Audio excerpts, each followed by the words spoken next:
en que su gracia nos ha acompañado hasta ahora. Vamos a orar y a poner la predicación en manos del Señor. Amén. Señor, te damos las gracias, Señor, por estar este domingo delante de tu presencia, Señor. Gracias, Señor, por tu gracia y tu misericordia, Señor.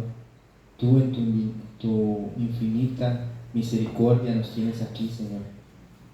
Yo te pido que en este tiempo, Señor, las escrituras se abran y entren en lo profundo de nuestro corazón. También nuestros corazones sean abiertos para escucharlas, Señor.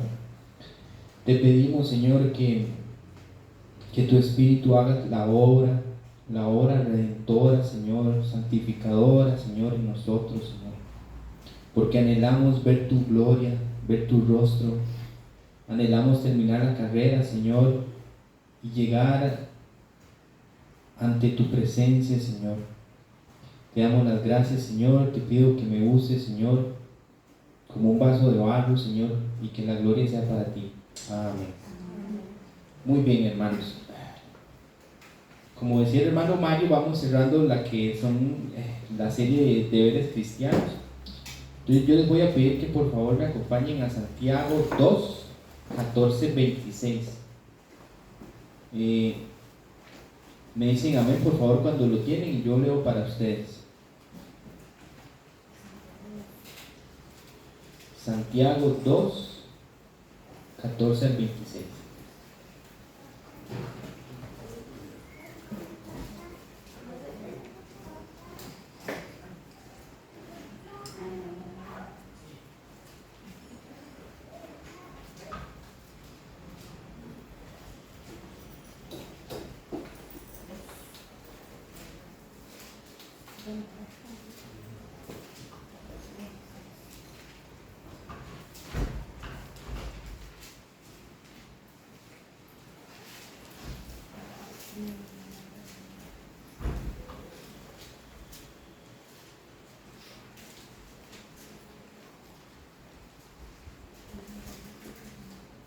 Amén. ¿Lo tienen, hermano? Amén. Muy bien, leo para ustedes. Sí. Dice así: la fe sin obras es muerta. Hermanos míos, ¿de qué aprovechará si alguno tiene fe y no tiene obras? ¿Podrá la fe salvar la ley? Sí, bueno, cambia. Sí. Sí, ok. Vuelvo a leer para ustedes, perdón. Hermanos míos, ¿de qué aprovechará si alguno dice que tiene fe y no tiene obras? ¿Podrá la fe salvarle? Y si un hermano o una hermana están desnudos y tienen necesidad del mantenimiento de cada día, y alguno de vosotros les dice, id en paz, calentados y saciados, pero no les dais las cosas que son necesarias para el cuerpo, ¿de qué aprovecha? Así también la fe, si no tiene obras, es muerta en sí misma. Pero alguno dirá, tú tienes fe y yo tengo obras. Muéstrame tu fe sin tus obras y yo te mostraré mi fe por mis obras.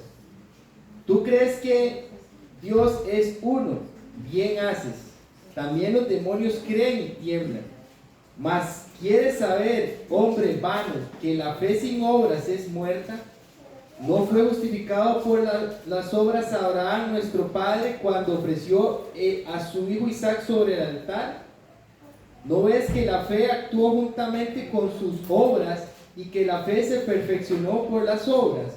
Y se cumplió la escritura que dice, Abraham creyó a Dios y le fue contado por justicia, y fue llamado amigo de Dios. Vosotros veis pues que el hombre es justificado por las obras y no solamente por la fe.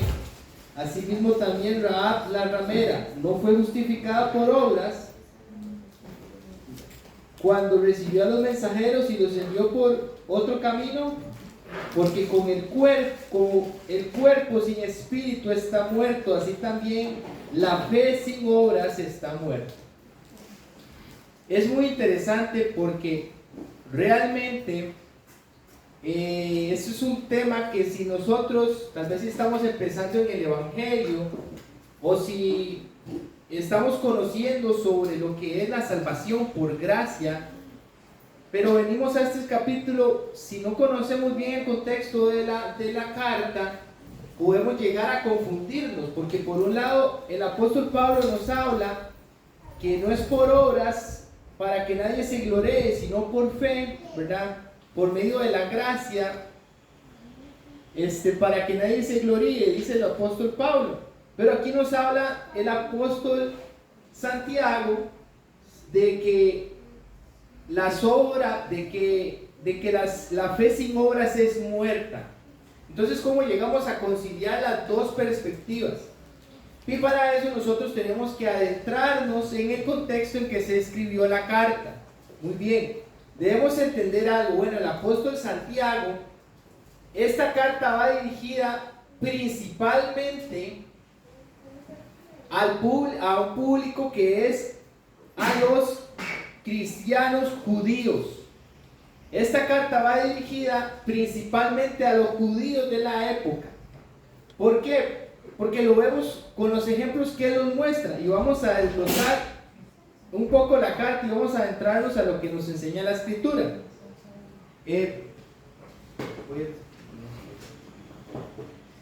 Ok, primeramente tenemos que hacer la diferencia entre obras muertas y las obras genuinas de la fe. Primeramente vemos que se nos habla de las obras muertas. ¿Y cómo sabemos cuáles son las obras muertas? Bueno, muy sencillo, el Señor Jesucristo nos lo enseñó en el momento que Él estuvo. Las obras muertas son las obras de la ley, ¿verdad? Y es muy importante empezar a desglosarlo. ¿Por qué? Porque si no, no vamos a poder entender verdaderamente lo que el Señor nos pide, ¿verdad? Y no vamos a vivir la vida como el Señor nos pide realmente.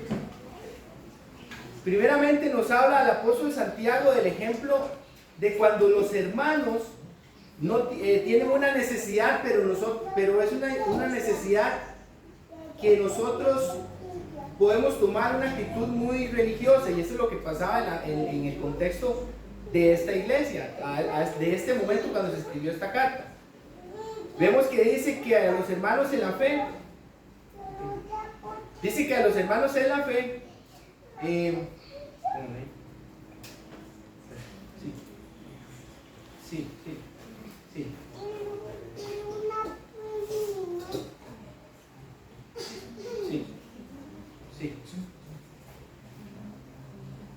Ok.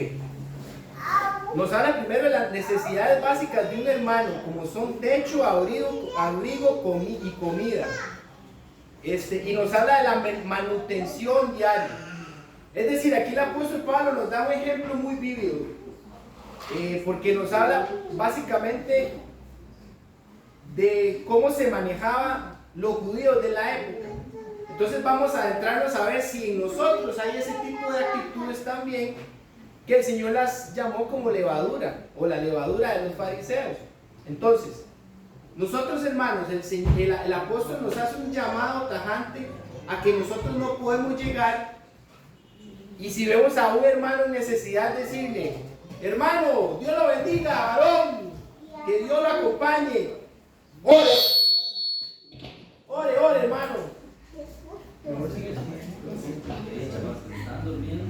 Ya se despertaron, ¿verdad?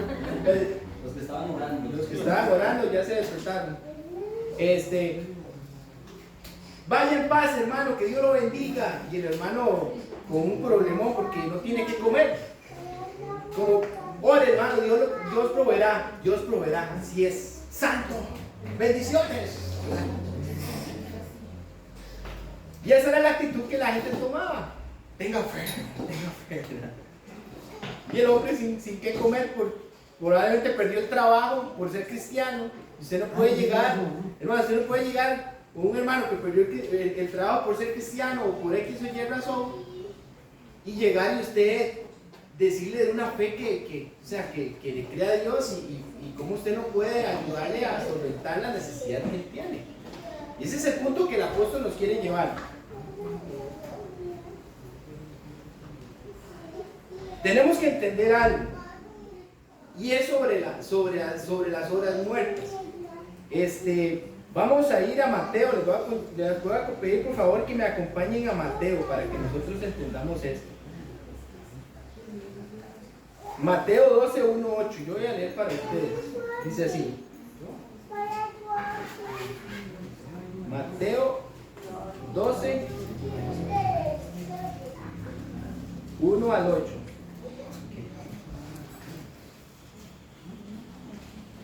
Dice así: en aquel tiempo iba Jesús por los sembrados en un día de reposo, y sus discípulos tuvieron hambre y comenzaron a arrancar espigas y a comer. Viéndolo los fariseos le dijeron: he aquí tus discípulos hacen lo que no es lícito hacer en el día de reposo. Pero él les dijo: ¿no habéis leído lo que hizo David cuando él y los que con él estaban tuvieron hambre? Cómo entró en la casa de Dios y comió los panes de la proposición, y que no les era ilícito comer, ni a él ni a los que estaban, sino solamente a los sacerdotes. ¿O no habéis leído en la ley cómo en el día de reposo los sacerdotes en el templo profanan el día de reposo y son sin culpa? Pues os digo que uno mayor que el templo está aquí. Y si supieres que significa misericordia quiero y no sacrificio, no condenaríais a los hombres, porque el Hijo del Hombre es Señor del día de reposo.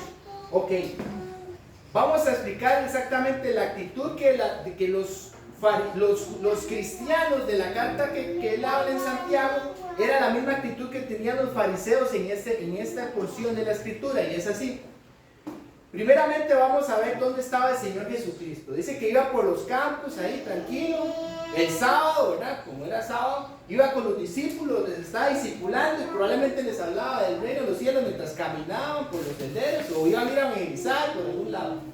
Y no tenían dinero, estaban en el campo, no había supermercado y básicamente entonces le digo: vayan a agarren espigas.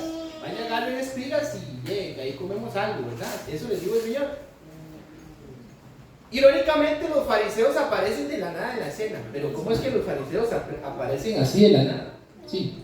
¿Cómo es que los fariseos aparecen así de la nada? Bueno, les voy a explicar un poco. Para los fariseos, incluso para los judíos que se viven en este tiempo, usted no puede caminar más de 3 kilómetros de su casa a la sinagoga en el Shabbat, porque si usted suda significa que usted trabajó, y si usted suda ha pecado contra el día de reposo. Entonces, ahora los judíos andan en carro, entonces no sudan mucho, pero en la época de ellos básicamente caminaban muy bien a caballo. Pero como la sinagoga a la que usted asistía no podía estar a más de 3 kilómetros, entonces ellos hacían algo: ellos mandaban a los criados con unos utensilios, ya sea el cepillo de dientes, por decirlo de alguna manera, ya sea alguna prenda que sea parte de usted, porque también ellos en la ley pusieron una cláusula que era que, digamos, que si usted tiene el cepillo de dientes en la casa de su mamá, eso es parte de su residencia. Entonces mandaban a los criados con el cepillo de dientes, con las chancletas, y cada 3 kilómetros lo ponían. Entonces eso era una extensión de la casa de ellos. Entonces ellos, irónicamente, un sábado andaban detrás del Señor, y obviamente los criados poniendo partes de lo que ellos usaban, ya sean las chancletas o el cepillo de dientes, para ir detrás del Señor Jesucristo para ver qué andaba haciendo. Entonces, vemos cómo los judíos, en su hipocresía, agarran y son súper estrictos así con la ley, así súper estrictos con el sábado, ¿verdad? Porque así era con el Señor sanaba a alguien un sábado y era condenación a muerte, ¿verdad? Era condenado a muerte al Señor, lo querían apedrear ahí mismo, ¿verdad? Pero ellos sí, ¿verdad? Ellos sí tenían sus permisitos, ¿verdad? Ellos podían jugar con la ley y inventar sus cláusulas para poder hacer negocios igual en los sábados. Si usted va ahora a una sinagoga de judíos ortodoxos, estas leyes todavía están vigentes, pero como ellos no tienen permitido hacer negocios los sábados, como ellos no tienen permitido salir de la casa en el Shabbat, solamente ir a la sinagoga, entonces usted va a encontrar en las residencias judías lo mismo, va a encontrar puertas que van uniendo casa a casa para ellos poder trasladarse por si tienen que ir a hacer algo de sus negocios.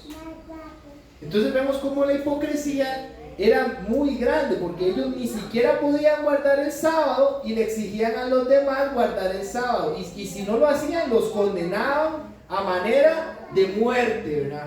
O sea, todo el fariseísmo en su plenitud, ¿verdad? Les encantaba y no toleraban, eran intolerantes totalmente. Entonces aquí el apóstol y el Señor nos muestra realmente que las cosas no son así. El Señor les dijo, vayan y coman pan. O sea, hermanos, tenemos que entender realmente lo que el Señor nos pide. Lo que realmente las obras que el Señor nos está pidiendo que hagamos, que vayan y que sean obras vivas. Nosotros tenemos que diferenciar entre las obras de la ley, que era por eso que se escribió esto, y era era una advertencia y era una exhortación muy fuerte que el apóstol Santiago estaba haciendo. Porque cuando usted lee Santiago, usted se da cuenta, es una carta tajante y es una carta fuerte de exhortación a vivir una vida como el Señor nos enseña. Y básicamente nos enseña eso. Otro ejemplo que nos habla el apóstol Santiago en esta carta. Vamos a ir a él. Muy bien. Tenemos que entender algo muy importante.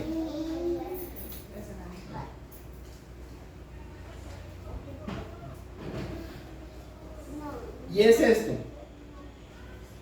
Otra cosa que se vivía en los judíos es uno de los contextos que se vivió y que se ha vivido en otros estratos de la iglesia general, que es muy parecido a lo que se vivía en esta época, y es lo que se le conoce como el hipercalvinismo. ¿Qué es eso? Bueno, que se le da una exacerbación hacia la que es la predestinación. Entonces, los judíos tenían ese concepto. Tenían el concepto que como ellos eran hijos de Abraham, entonces ya todo estaba resuelto. Yo soy salvo, siempre salvo, yo no tengo que hacer nada, que si los demás no tienen que si los demás no son salvos, ¿a mí qué? Que si alguien se fue de la iglesia, es que era un impío, no oramos por esa persona. ¿Por qué? Porque ya demostró sus obras, pero yo, como yo soy predestinado, no oro por eso, porque yo estoy aquí en mi lugarcito de confort, santo, aleluya, ¿verdad? Y eso es lo que vivían los judíos de su época. Entonces, tenían ese concepto que ya el Señor los perdonó y vivían sus vidas en sus pecados, vivían sus vidas, igual ellos eran religiosos, llegaban a la iglesia para cumplir, y eso es la actitud que ellos tenían. Entonces, una de las cosas que nos enseña esto es realmente que son obras muertas, y eso es lo que el apóstol Santiago nos quiere hacer entender. Que realmente era una total contradicción lo que vivían. Muy bien. Y eso es muy importante que lo entendamos.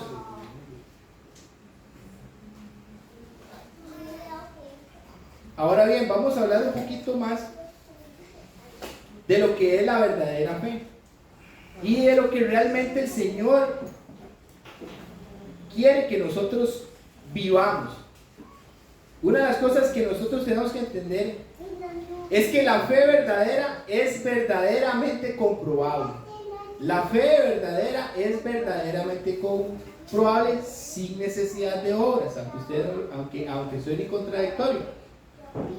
Porque por gracia somos salvos y por medio de la fe, no por obras para que nadie se gloríe, ¿verdad? Pero la fe verdadera lo que tiene es la evidencia de una fe que es axiomática. La fe es axiomática. ¿Y qué me refiero con ser axiomática? Que cuando usted verdaderamente ha creído en el Señor Jesucristo, las obras de la gracia en el Señor se manifiestan automáticamente. Empieza usted a caminar en el Señor y su voluntad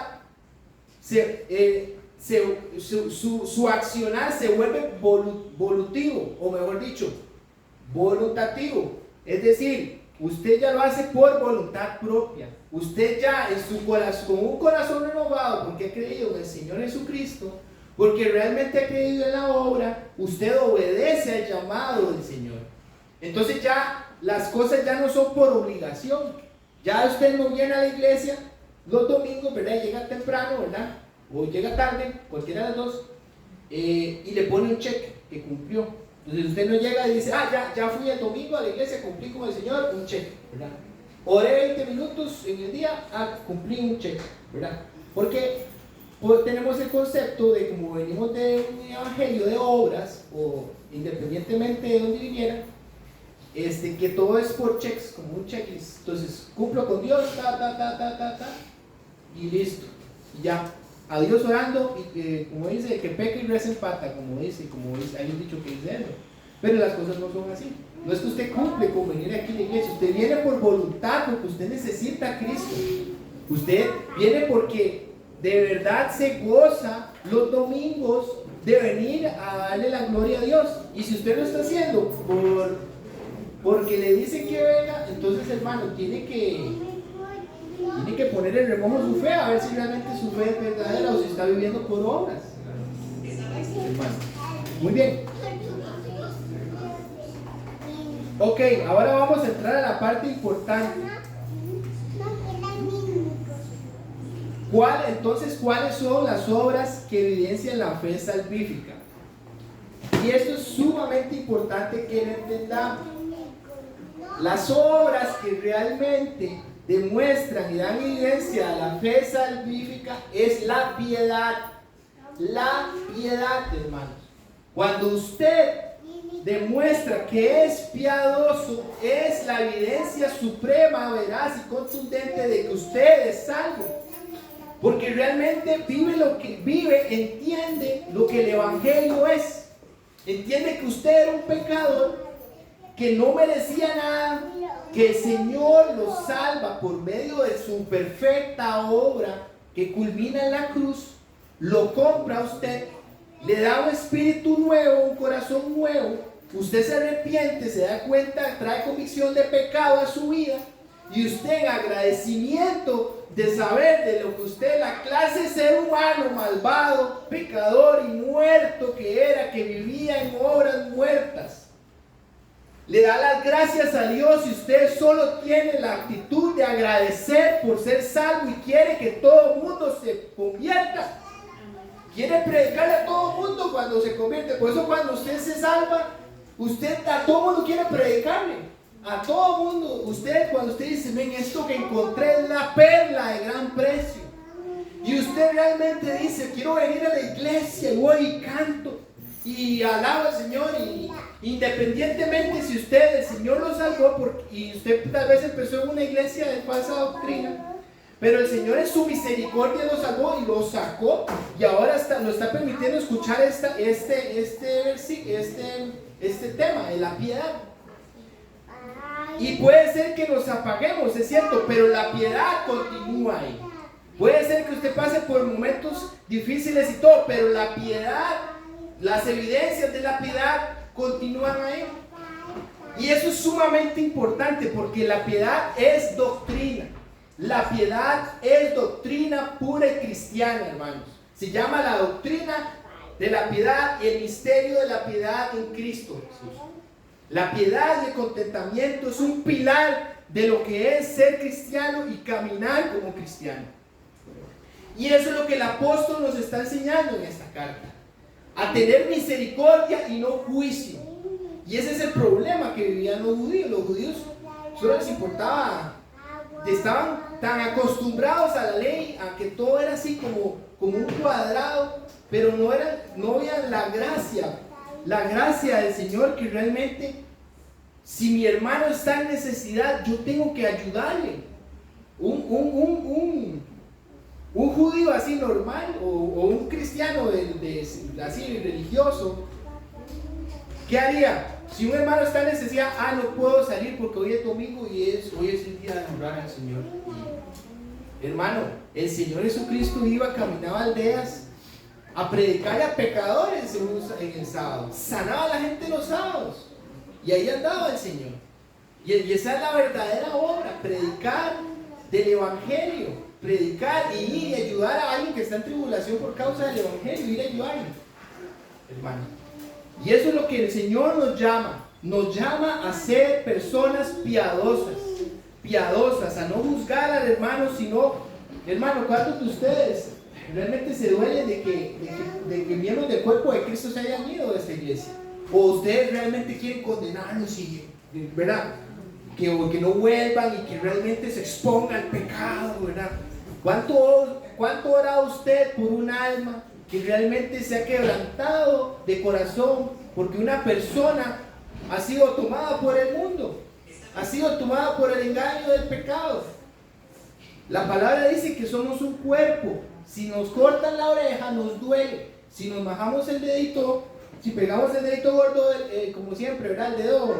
El dedo malo es el de tropezón. Cuando pegamos un dedo o pegamos el dedo meñique en la cama nos duele.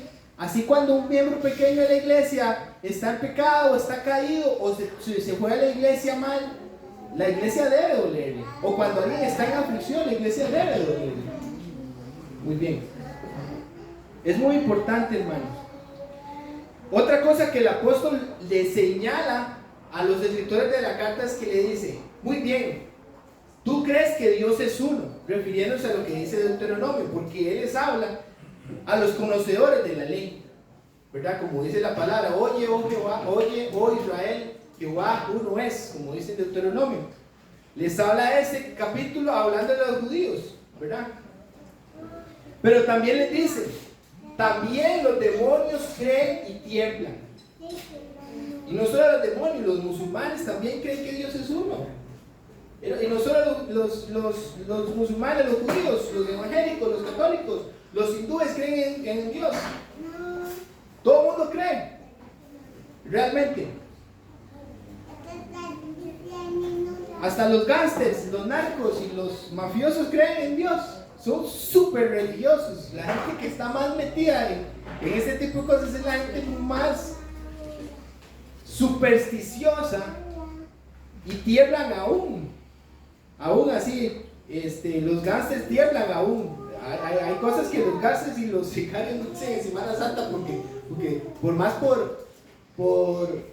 perdón por la palabra, superstición y miedo, pero no lo hacen porque tienen una piedad ahí. Hasta la hora ellos se van y van a hacer sus crímenes y se persignan, o yo lo acompañe y para que no le pase nada. Entonces, realmente la fe nos guía. La verdadera fe nos tiene que guiar a una vida de piedad y contentamiento. Puede parecer un poco confuso, pero cuando entendimos que Santiago habla a una audiencia judía, cobra mucho más sentido. Es muy similar a los ejemplos del Señor Jesucristo, como lo vimos en Mateo. El Señor nos habla de misericordia quiero y no juicio. Ahora bien, ahora el apóstol Santiago nos habla de otra cosa para explicarle a los judíos que por qué las obras de la ley están muertas. Y nos da el ejemplo, como lo hacía el Señor Jesucristo a los judíos que conocían la ley, y nos habla de Abraham. Dice que Abraham creyó a Dios cuando pidió que sacrificara a Isaac.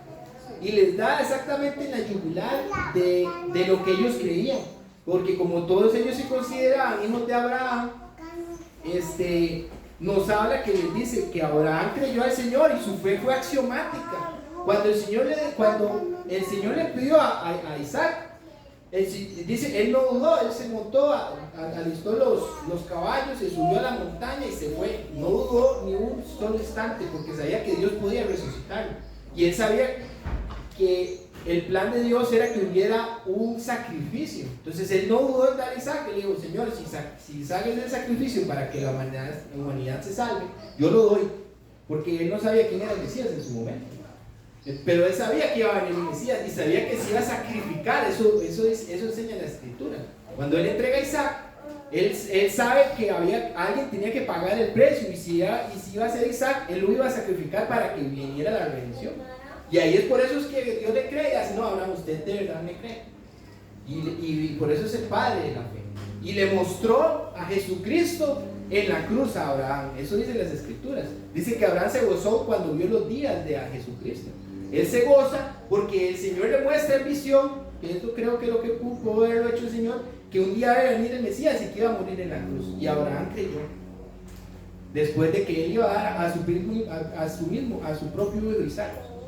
Y ahora no solo eso, nos adentra mucho más para allá romper con esas obras de justicia propia y de santidad propia y de celo por la casa de Jehová, como se llame, que tenían los judíos. Espero que no se siente identificado, o si se siente identificado, hermano, que se arrepienta. Pero nos habla de Rahab la ramera. Le dice, o no fue que Rahab la ramera, que le abrió la casa a los espías. Dice que le abrió la casa a los espías. Y dice que ella tuvo fe. Y ella está contada en el linaje de David. Entonces, y tuvo fe y fue salva. Y entonces aquí el apóstol viene y pone una encrucijada a aquellos que eran defensores de la ley. Nos viene y los pone contra la espada y la pared. Porque aquí es donde este ejemplo tajante nos habla que realmente no es por obras de justicia, sino porque realmente ella le creyó en el Dios de Israel, después de saber lo que pasó después de lo que pasó en el desierto, después de lo que venía diciendo, había escuchado seguramente del Dios de Israel, Rahab, y ella vivía ahí dice que ella vivía en los muros de Jericó, ahí en un chinamito, por decirlo, en una favela, ahí en los muros, en un ranchito de latas, digámoslo por decirlo de alguna manera. Y acogió a los espías y le dijo que ella creía en el Dios de Israel. Porque escuchó una vez de él y creyó, y su fe fue axiomática. Ella arriesgó su vida, porque si a ella lo hubieran encontrado con los espías, la hubieran matado. Pero ella realmente los escondió y le salvó la vida. Y su fe fue axiomática. Y eso es evidencia, hermanos, cuando usted realmente ha creído al Señor. Y no importó lo que ella fue en su pasado, realmente le creyó al Señor. Realmente Rahab le creyó al Señor y el Señor la justificó. Y eso es lo que nosotros tenemos que entender. A nosotros se nos predicó de un Cristo que murió en una cruz. A nosotros se nos enseñó realmente que no es por obras y que hemos sido predestinados desde antes de la fundación del mundo. Pero hermanos, nosotros tenemos que limpiar nuestra mente de la levadura de los fariseos que traíamos antes. Y ese es el detalle, hermanos. Porque nosotros luchamos con dos naturalezas. Tenemos la nueva naturaleza y la vieja naturaleza que está viciada y está llena de un montón estaba llena de un montón de mañas que nos enseñan a ser religiositicos, ¿verdad? Como buenos ticos, religiositicos. Y tenemos que realmente pedirle al Señor que nos haga personas piadosas.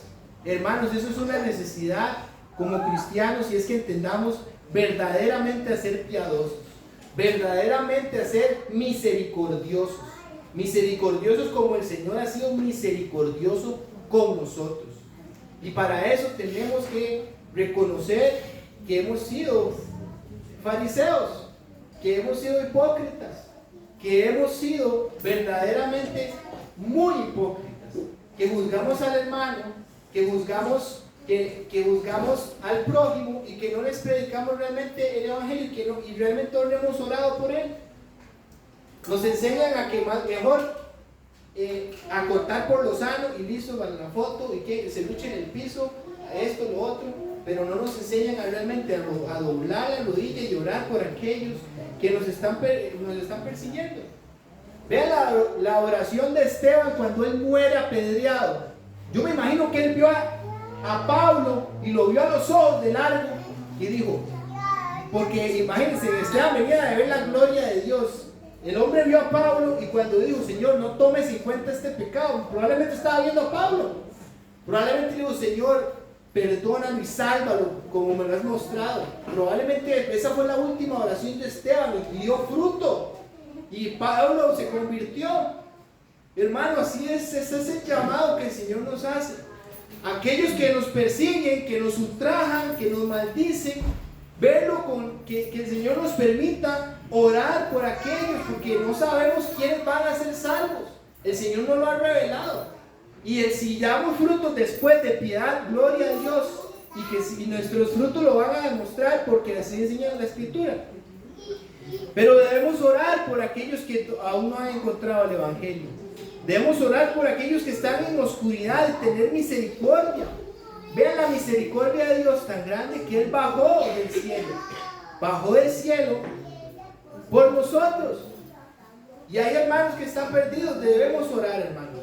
Debemos orar y debemos entregar nuestros problemas y dejar de ser nosotros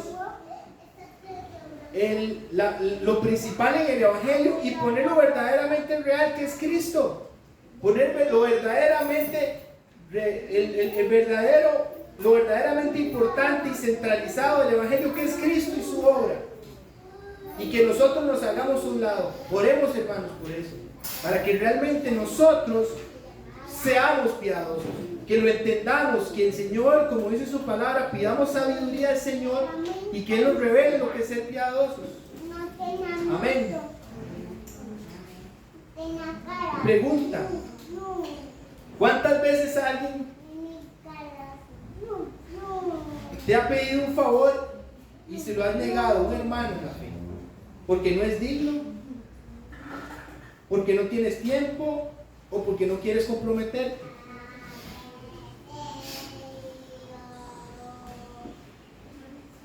Nosotros no podemos ser ritualistas. La ley es ritualista y visceral. ¿Y qué es visceral? Que piensa con el hígado, hermano. Que cuando no le gusta algo, lo que sale es el hígado. Me voy de la iglesia, son los problemas, no me gustó la actitud de tal persona, entonces ya me voy de la iglesia, etcétera, etcétera. Hermanos, no podemos ser viscerales, no podemos huir, no podemos ser así, no podemos ser implacables. ¿Qué tan implacable eres con los pecados ajenos? Hermanos, si el Señor nos dice: con la medida que serás medido, con la medida con que mides a los demás, así serás medido, no podemos ser implacables. El Señor nos manda a ser piadosos, humildes y sencillos de corazón. Ustedes conocen el versículo que es muy famoso, que habla del amor. Dice: el amor es benigno. Bueno, hermanos, hay una versión de la Biblia que en vez de usar la palabra amor, ¿sabe qué palabra usa? Piedad. La piedad es humilde, es benigna, etcétera, etcétera, etcétera. Así que, hermanos, si realmente usted quiere vivir como Cristo lo ha llamado, pídale al Señor que le dé un corazón piadoso. Pídale que le dé un corazón piadoso. Porque esa es la clave para muchas cosas, hermano. Para que usted realmente tenga una vida plena en el Señor. Sin importar que no tenga plata, sin importar que no tenga esto, lo otro, sin importar las pruebas. Si usted tiene una vida de piedad y contentamiento, hermano, usted tiene un camino más estable hacia la cruz y hacia el reino de los cielos que el Señor nos está llamando.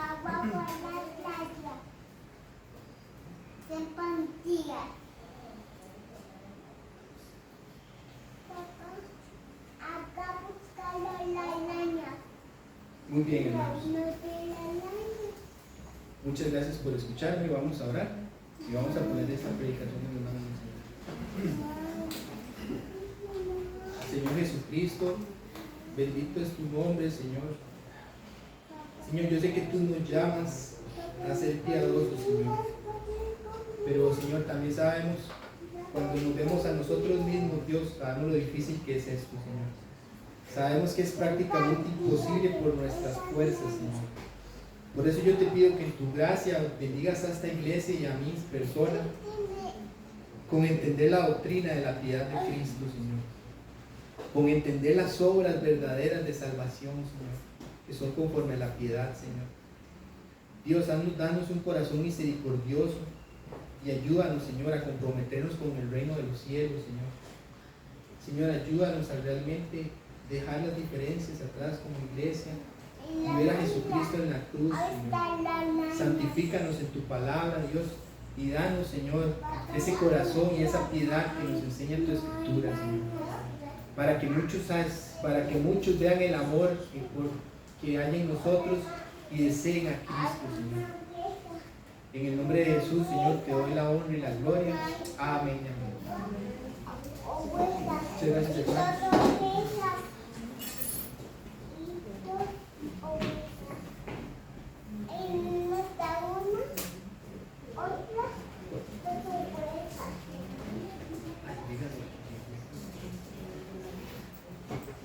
Bendiciones, hermanos.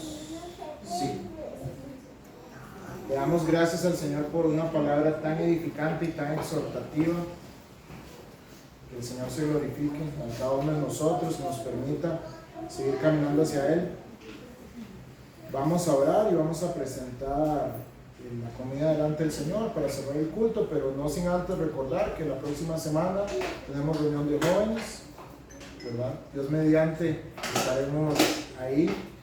También tener en mente a los huérfanos, estar recogiendo los víveres en nuestros hogares. Estaremos enviando los mensajes, pero siempre que tengamos eso en mente, poder apartar los atunes, toda la comida que normalmente usted sabe que una persona puede necesitar. Saque de lo mejor que usted pueda dar dentro de cada una de nuestras posibilidades. Y por último, estemos orando por los impulsos de predicación.